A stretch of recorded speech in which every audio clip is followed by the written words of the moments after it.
let's first talk about some of the ingredients that we don't love, or it's really hard to love. Ooh. How long is this episode again? Yeah, so I think first things first that people think of that's non-vitamin C is ECGC.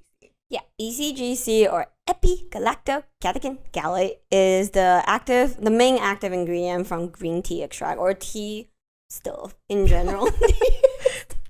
Isolate a compound out of tea. There you go. The most important tea stuff. And it has an impressive rep sheet when you take a very initial glance at it. Sure does. Oh god, you will hear it getting tested and showing efficacy from a wide range of things, from psoriasis to eczema, dry skin, your photo damage, even HPV and alopecia. Yep. Yeah, but when you take a closer look, 99% of these studies are done on mouse models. Yeah. And if you look at the mouse model data, it doesn't seem to be all that convincing. And for us, we have to say that ECGC is quite unstable, and that may be the reason why, despite how much it's been tested, you haven't seen it gone that far. So I think that's like the really hard part for us with this active that makes us a little bit more hesitant to be excited over it when you find it in skincare. Yeah, we always take a more mild stance of, oh, okay, if you want to try tea stuff, there are some studies, try going for EGCG, but the reality is it's just not super exciting. Yeah, and we should also say that antioxidants is category in general, stability is not great. So I mean if you look at ascorbic acid, even with as great a data as it has, like even that is not stable. Yeah, so with that, just know that antioxidants in general are not the most stable of categories, and it'll be a recurring theme like through this episode. But hang in there with us. We'll get through it. Next, we have lipoic acid. Oh boy. I think when we first started Instagram in 2018, Yeah. I felt like a lot of people were asking us about lipoic acid. From The Ordinary. Yeah, that particular product really caught a lot of attention, and everyone, I think that's one of the ingredients that also have those claims like, oh, X amount, like 8,000 times more effective than L-ascorbic acid. This is an awesome antioxidant. I don't know how they got that number. Probably in Dubo. Yeah. And we have found one study on it back in 2018 that uses 5% lipoic acid that showed some early promise, but... Yeah, so I mean, first of all, it's tiny. They used it for twice a day for 12 weeks, which is a very long time. But they did seem to find that it helps with some anti-aging properties, such as fine lines and wrinkles, pore size, and then also improvement in overall skin tone and texture. So, for us, like, we see this more as maybe a secondary anti-aging ingredient, not so much as an antioxidant. And funny story, I don't know if you know, but Dr. Pinnell is the doctor behind the CE ferulic combo. He had it out for some competitor antioxidants, and one of them was lipoic acid. So with that, he actually tested out 5% lipoic acid against the CE ferulic and found that it just didn't perform as well. He also tested a competitor product. Fun fact, it was Perricone. He really had it out for Perricone. He did it, not us. Don't come to us with a knife, okay? Yeah, so we were thoroughly entertained just finding out how much work they did to really prove that CE ferulic was the champion antioxidant out of the bunch. So yeah. And we should mention that this is a good time to kind of walk through Dr. Pinnell's preferred method to validate this. Yeah. What he does is he tests on real human skin. And basically, he damages skin in a controlled fashion. What that means is he irradiates skin with a set amount of UV light, so you know exactly how much energy the skin is getting. And what that, if you don't put anything on skin, that results in a burn, basically. Yeah. And you can see, like, depending on how strong the dose is, you can see how the skin turns to a different level of darkness, and then redness. Some look really angry. And then he will patch test these different formulas with these antioxidants. and will perform the same set of radiations again. And you can see C ferulic is very, very impressive. We actually posted the images from one of these studies recently on Instagram. How with C ferulic, it basically completely prevents skin damage. Now, it doesn't mean by any means antioxidants replace sunscreen. Yes. But what that means is it really works in tandem to prevent any long-term damaging effects from sun. We said we wouldn't talk about vitamins.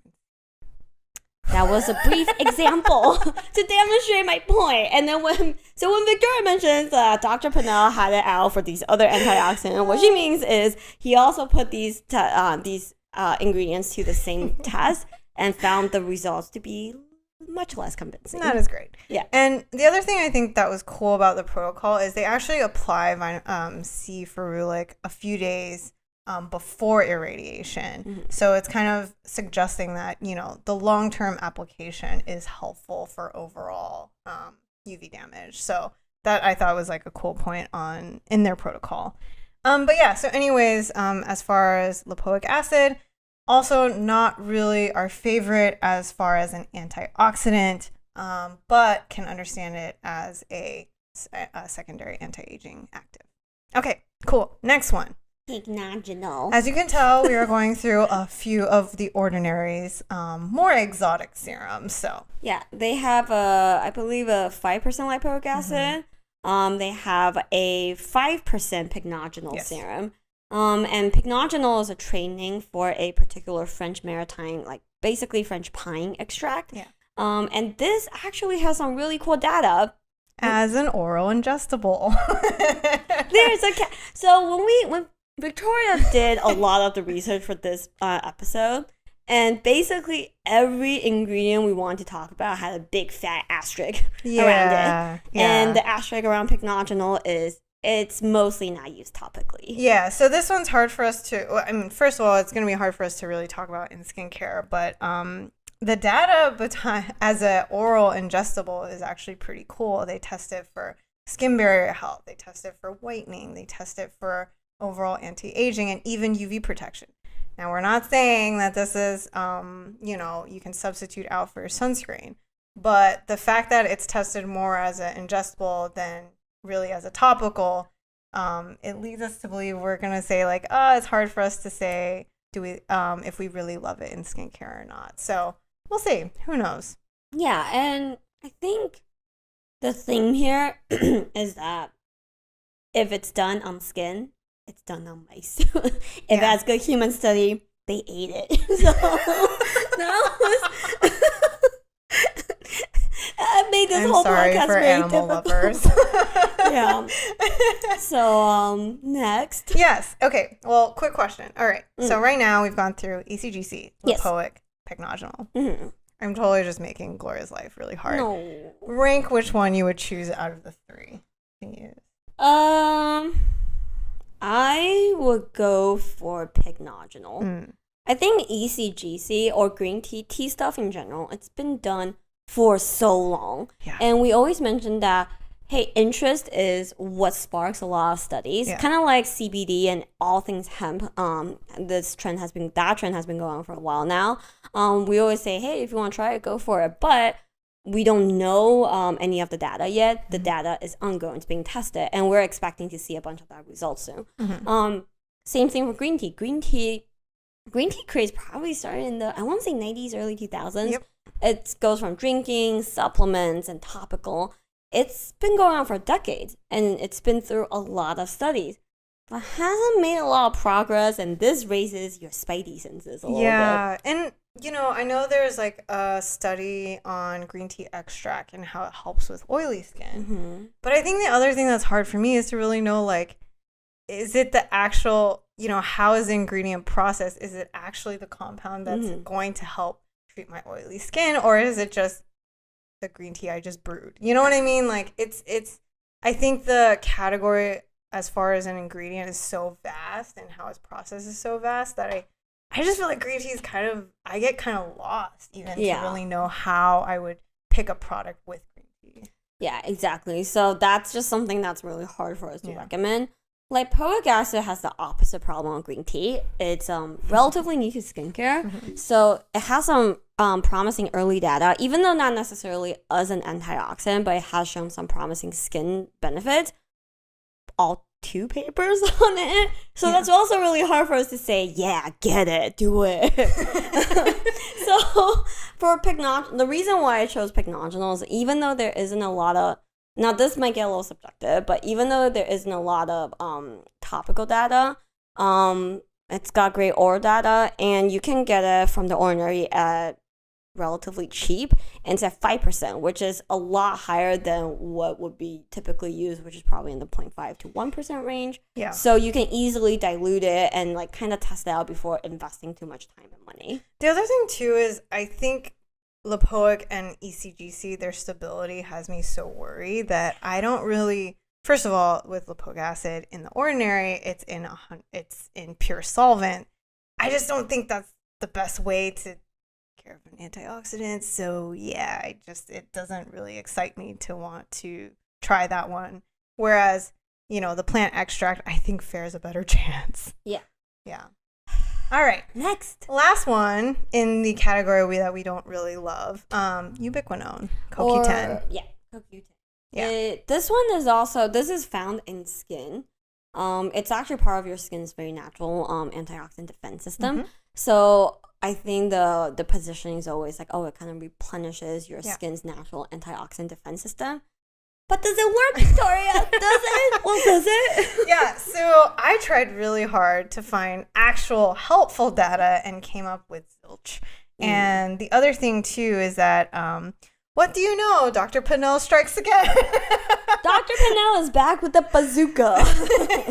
Yeah, so he, too, wants to compare CoQ10 along with, it's called Ubiquinone.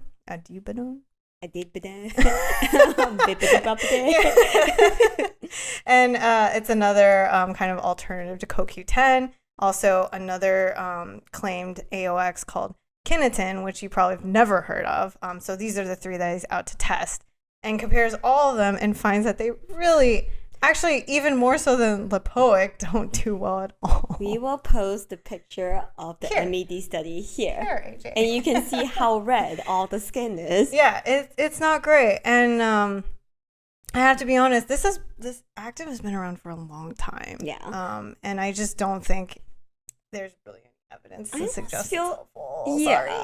Yeah, I almost feel like CoQ10 is turning into one of those words that it's starting to not mean anything. Yeah. Like, this has CoQ10. Okay. Yeah, and again, comes from supplements, and I just think that, not one we're relying on. Yeah.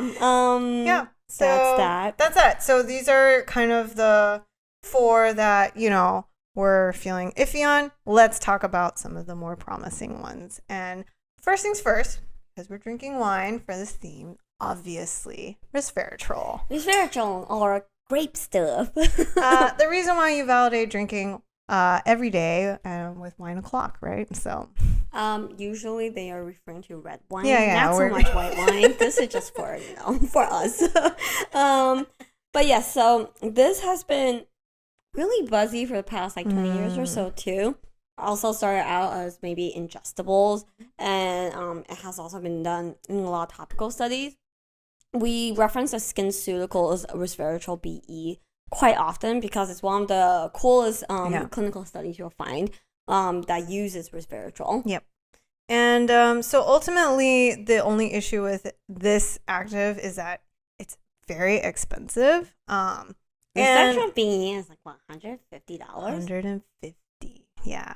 Not cheap. Yeah. And the other thing is that it doesn't like being in formulas very much. So usually the sad thing is you'll probably only find it at this is definitely one of those classic cat sneeze worthy actives. So again, if you can find one that actually shares the percentages of resveratrol, that's the best way to take advantage of this active. So there are very few products on the market that will have that. One being the SkinCeuticals C ferulic. SkinCeuticals resveratrol BE. The other one is the Ordinary has a 3% resveratrol. that one we feel a little iffy about. It might be an okay product for you to try to dilute and try out. It's at a whopping 3%, which sounds awesome on paper. But first of all, you don't need 3%. And secondly, the other 97% is a single solvent, just in propane diol. Sorry, I'm so close to talking about this ordinary solvent issue. Okay, we're gonna get through this. All right. Yeah. And with that, let's move on to Ubiquinone. Ubiquinone. This one has TCM, or traditional Chinese medicine origins. This is pretty unique. You'll usually only find it in L'Oreal brands like SkinCeuticals as well as La Roche-Posay. Yeah, truly proprietary to L'Oreal products. So there, if you do a Google search, you'll find that a lot of it is truly only in vivo mouse models that show that it does help in reducing photoaging with UVB damage. The other thing we can tell you, being on the other side, is we do really like how it works with sunscreens. So with that, we think that this is actually a great AOX to have, and a great kind of bonus when you buy LRP sunscreens is Ubiquinone plus their sunscreen. This one. Yeah, so that's another one that we think is worth giving a shot. And then another one that was actually more surprising to us is the Uke 134. And Gloria, are we going to try to actually say this ingredient name? Uke 134 is an Estee Lauder proprietary molecule, and it is ethyl bis imino methyl glycol manganese chloride. Yep. It's a mouthful, and you'll probably see it run along here. Yeah, so this one, we actually got quite a bit of questions about UK 134. When it first came out and launched from The Ordinary. Yeah. And so the cool thing is this is actually one that has been heavily researched by Estee Lauder. Kind of makes sense how The Ordinary also uses it too. But anyways. Yes. But anyway, so Estee Lauder has actually done a pretty in-depth study testing it anywhere between 0.05% to 0.1%. So this is one of those actives that you don't need a lot of to see if it actually does help reduce lipid peroxides in the skin, which is a very rare study to find. So the cool thing is that they did find that it does help minimize these basically free radicals that are occurring in your skin, even at the 0.05%. So we do really like this active. But again, big asterisk here, there is kind of a catch. Yeah, it's really hard for us to give a solid product recommendation for this one. So you will find this in Estee Lauder's own Estee Lauder Daywear Antioxidant 72-hour hydration sorbet cream broad-spectrum SPF 15. That poor marketer that has to figure out a way to put that name on a box. Goddamn. All the poor influencers that have to work with them, and they had to be like, oh my god, this product changed my life. And if you want to change your life, just look for Estee Lauder Daywear Antioxidant 72-hour hydration sorbet cream broad-spectrum SPF 15. It is also in the La Mer Radiant Serum. No joy. Sorry. Yeah, so two kind of pricey products. Yeah, that it's also, it's in The Ordinary's own Uke 134 serum. And so I think for us, it's hard to suggest what product to go off. Yeah, so with the Estee Lauder Day Cream and La Mer, obviously it's very, very expensive. And I don't think, at least I didn't see any clinicals done on those two products specifically, so it's hard to comment on it.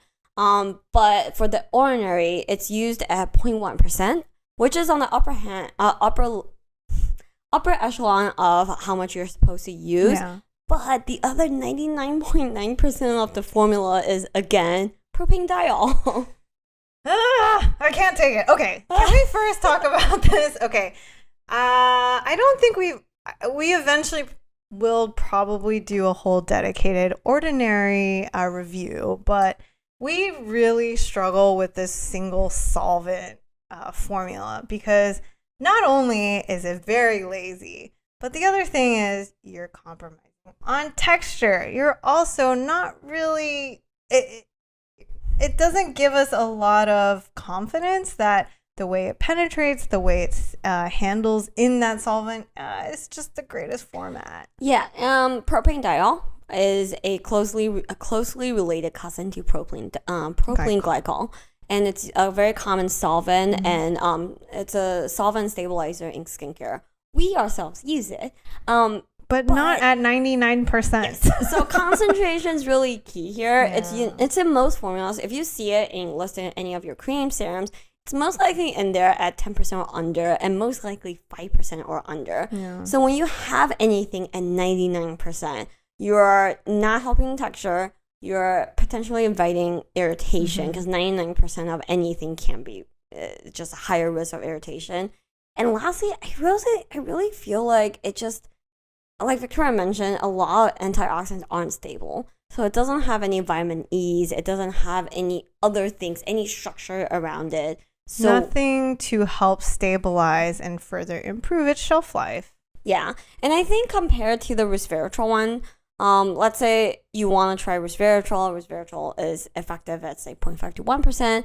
The ordinary resveratrol has 3%. So you can argue that, okay, you can add a drop or dilute it into another product to kind of test it out. Yeah.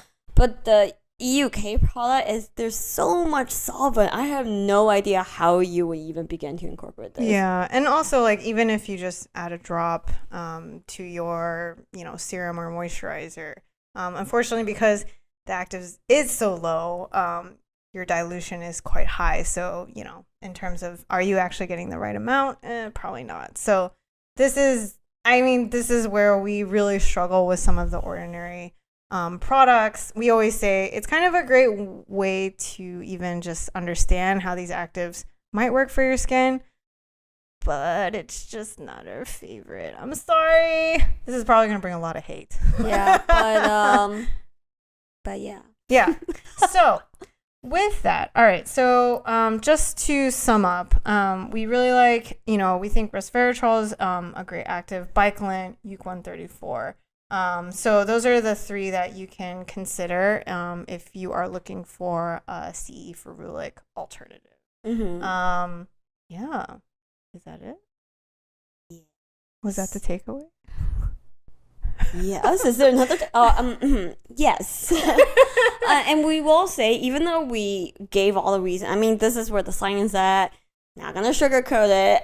But if you want to try it, these ingredients are still much, much better than just like, a superoxidant. Blueberry extract. Yeah, exactly. just any antioxidant serum that says, oh, I have the first dewdrop on this flower antioxidant, because you will see a lot of that as well. Also, like, I hate to say it, but a lot of plant face oils, they like to claim antioxidant because they use these blends of plants that may or may not be supplements. And I think face oils, for me, I have a hard time with, because they do end up claiming like, oh, it has antioxidant properties. I'm like, no. Yeah, exactly. So even the ones that ended up on our hate list, like ECGC, lipoic acid, pycnogenol, you have a better chance with these than just any bumfuck antioxidant claim out there. Just the reality of it. Yeah, cool.